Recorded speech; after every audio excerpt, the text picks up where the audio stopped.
Bangla study with Chitra YouTube চ্যানেলে এতো মুন্ডার কাহিনীর বেশ কয়েকটি শর্ট কোশ্চেন এবং অ্যান্সার নিয়ে চলে এলাম আজকে।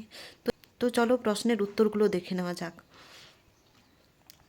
গ্রামটির বর্তমান নাম কি? গ্রামটির বর্তমান নাম হাতিঘর। গ্রামটির পুরনো নাম কি ছিল? গ্রামটির পুরনো নাম ছিল সালগেরিয়া। হাতিঘর নামটি কেন হয়েছিল? জমিদারদের হাতি ছিল বলে নাম হয় হাতিঘর। দেখো 5 নাম্বার প্রশ্ন, হাতিশালাটি কিসের তৈরি ছিল? হাতিশালাটি পাথরের তৈরি ছিল। দেখো 6 নাম্বার প্রশ্ন, পাথরের বাড়িতে কটি ঘর ছিল? পাথরের বাড়িতে 30টি ঘর ছিল। 7 নাম্বার প্রশ্ন, একতলার ঘরে কি রাখা হতো? চাল, ডাল, গম ইত্যাদি রাখা হতো। 8 নাম্বার প্রশ্ন, হাতিশালাটি এখন কি হিসেবে ব্যবহৃত হয়? এখন তা ধান রাখার গোলাঘর হিসেবে এরপর দেখো 11 নাম্বার প্রশ্ন, গ্রামের নাম কেন বদলে গেল? বাবুরা এসে নাম বদলে দেয়। 12 নাম্বার প্রশ্ন, বাবুরা কারা ছিল? বাবুরা ছিল জমিদার শ্রেণী। 13 নম্বর প্রশ্নটি দেখো, আদিবাসীরা কেন প্রতিবাদ করতে পারেনি? উত্তর হলো তারা অশিক্ষিত ছিল ও আইন জানতো না। দেখো 14 নাম্বার প্রশ্ন, আদিবাসীরা কিভাবে বছর গণনা করত?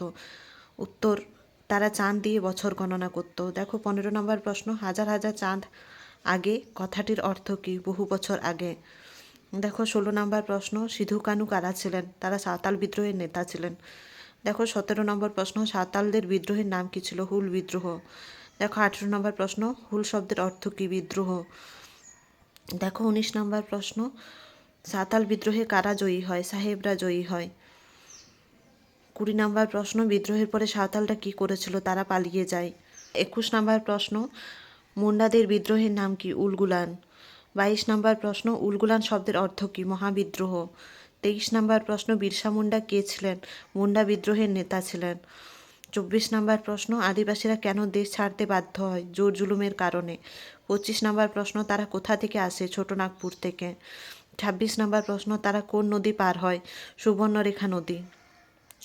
দেখো 27 নম্বর প্রশ্ন, ডুলং নদীর আদিবাসী নাম কি ছিল? দরঙ্গারা। লোধারা কারা? এক প্রকারের বনজীবী আদিবাসী। লোধারা কিভাবে জীবনযাপন করে? শিকার ও বনজ সম্পদের মাধ্যমে। দেখো নেক্সট প্রশ্ন, বাঘুর দেবতা কে? বাঘ থেকে রক্ষাকারী দেবতা। দেখো এরপর বড়াম মা কে? রক্ষাকর্ত্রী দেবী। আদিবাসীরা জঙ্গলকে কি মনে করত? তারা জঙ্গলকে মা মনে করত। তারা কি ইচ্ছাকৃতভাবে জঙ্গল নষ্ট করত? না, করতো না। উত্তর হবে না, করতো না। আদিবাসীরা কিভাবে বসতি স্থাপন করত? বন কেটে বসতি স্থাপন করত। গায়ের বুড়ো সর্দারের নাম কি? মঙ্গল। মঙ্গল কার সঙ্গে কথা বলছিলেন? তার নাতি এতোয়ার সঙ্গে।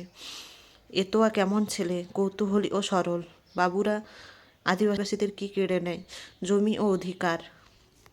দেখো নেক্সট প্রশ্ন, বিদ্রোহে কী ধরনের অস্ত্র ব্যবহৃত হয়? তীর ও বন্দুক। দেখো নেক্সট, উলগুলান বিদ্রোহে কারা অংশ নেয়? মুন্ডারা। নেক্সট প্রশ্ন, সাঁওতাল ও মুন্ডাদের মধ্যে কী মিল ছিল? উভয়ই সংগ্রামী আদিবাসী জাতি। আদিবাসীরা কোথায় কোথায় ছড়িয়ে পড়ে? বাংলা, উড়িষ্যা, বিহার, আসাম প্রভৃতি স্থানে। জঙ্গল তখন কেমন ছিল? ঘন ও জন্তুতে ভরা। লোধারা কাকে পূজা করে? বাঘুর দেবতাকে। বড়াম্মা কী করেন? তিনি রক্ষা করেন। জঙ্গল তো মা কথার অর্থ কী? জঙ্গল তাদের জীবনের অবিচ্ছেদ্য অংশ। আদিবাসীরা কেন আইনের ভাষা বুঝতো না? তারা শিক্ষিত ছিল না। বিদ্রোহের ফল কি হয়েছিল? আদিবাসীরা পরাজিত হয়। বাবুরা কি অভিযোগ করে? আদিবাসীরাই জঙ্গল নষ্ট করেছে।